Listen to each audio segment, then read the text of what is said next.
Hi, I'm sure that there were quite a lot of you who got confused when you see some substituents that has four carbon atoms, but these carbon atoms are arranged in a different way, not the straight chain that we're used to. And let me remind you that in this video, you shouldn't be confused, you shouldn't be worried because it's just all about the butyls. When we say butyls, this is associated with butane having four carbon atoms, all single bonds. And these four carbon atoms, from what we've learned about isomers, there are two potential ways to organize these four carbons.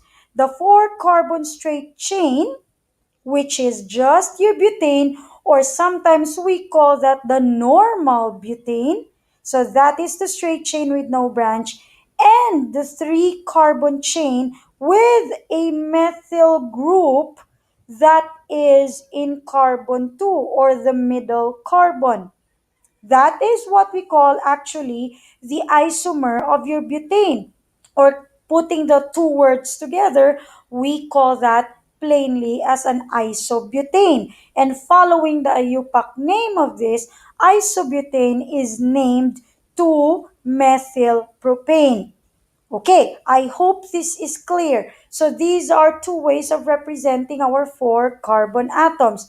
It can be the normal butane or the isobutane. Now let me show you this diagram. Let's start with our butane, the straight chain butane. Now say for example, we remove one hydrogen from this carbon, the first carbon. Either you start from the left or from the right, that's the same. If you remove one hydrogen from carbon 1 and replace it with a hydroxide group, say for example hydroxide group, it can be any group. But you know, when you learned about functional groups, that if you see hydroxide, those represents your alcohol. And your alcohol functional groups should end in OL. So that's your indication that it's an alcohol. For those who do not know yet how to name alcohols, don't worry. This is just for example purposes where you can see different versions of the butane in which you attach another substituent or another group. Now, because OH is attached to the tip of the carbon or the starting carbon of your straight chain butane, we call this just the normal butane. And because it's an alcohol, we now name that as N-butanol. OL because of the hydroxide signifying an alcoholic compound or an alcohol compound. So removing H in either carbon 1 or carbon 4 will give the same molecule, and we call that the normal butanol, or simply use the small letter N to signify that it's a normal butane. And you just attach all because the group that's attached to it is a hydroxide. So N-butanol. However, what if we're gonna attach the group or the substituent to carbon 2? Carbon 2 means this carbon or this carbon if you start from the right, correct? So if it's in carbon 2, it's gonna be a different way.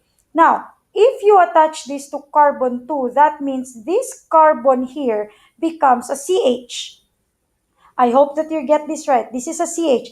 Going back to the normal, if you replace only one hydrogen from any tip, left or right, the C will have two remaining hydrogen, H2. But when we attach it to carbon 2, it's just gonna be a CH because you replace the other hydrogen with another group. This time it's a hydroxide. So, if this is the way your butyl is being designed, you call that a secondary butanol or a secondary butyl. A secondary butyl is something that you have an attachment to carbon 2. Any attachment will do if it's a branch. So if your branch looks like this, So if this OH is attached to a parent, if your branch looks like this, so we call that an s-butyl or a secondary butyl, which you can write sec dash or just s dash. So that is if you attach that to carbon 2, because your carbon will become a CH then. But if it's attached normally to the tip, that's a CH2 then. If you attach this to the parent, for example, then that's just a normal butane or a normal butyl. So you call that n-butyl. So we saw two things in which your simple straight chain butane can become your primary concern when it has an attached group. Okay, so we have normal and secondary. Okay, now let's have another two for isobutane. Isobutane looks like this. For some of you, you may call that like a chicken feet, or it looks like a slingshot, or it looks like a letter Y that's oriented in some way. So how do we, what are the two ways in which isobutane will be manipulated in terms of another substituent? So there are only two ways. It's either your isobutane will have a group attached to the tip, either carbon 1 or these three here. So you start from the right and in the middle. Okay, in the middle. So if we attach another group to the tip, either here or there, we call that an isobutyl. I think that is pretty clear to us. An isobutyl is just your 2-methyl propyl.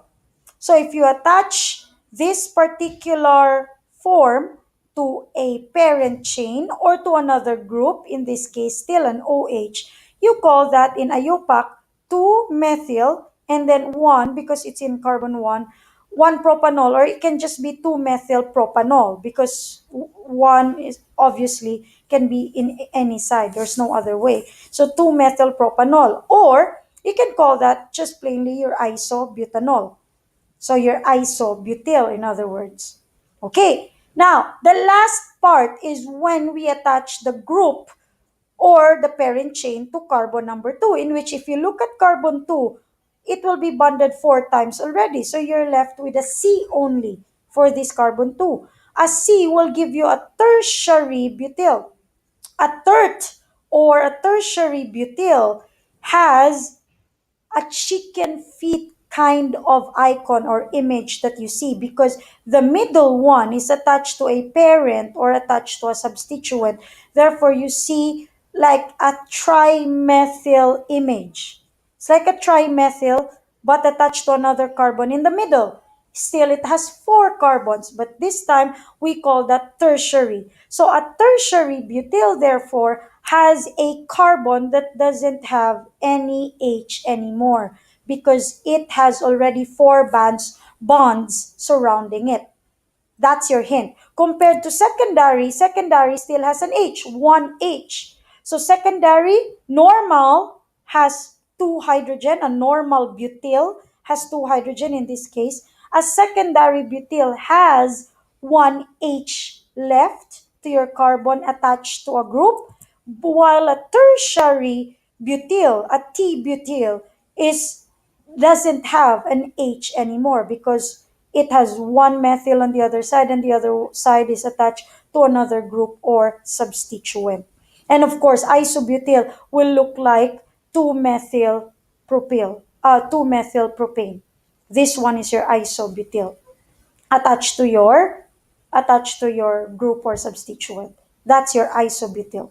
So in summary, we have, oh, not yet, not summary yet. These are more examples. What if we change our OH to chlorine? And you see, the first example is just a normal butyl. So you can name this your N-butyl chloride.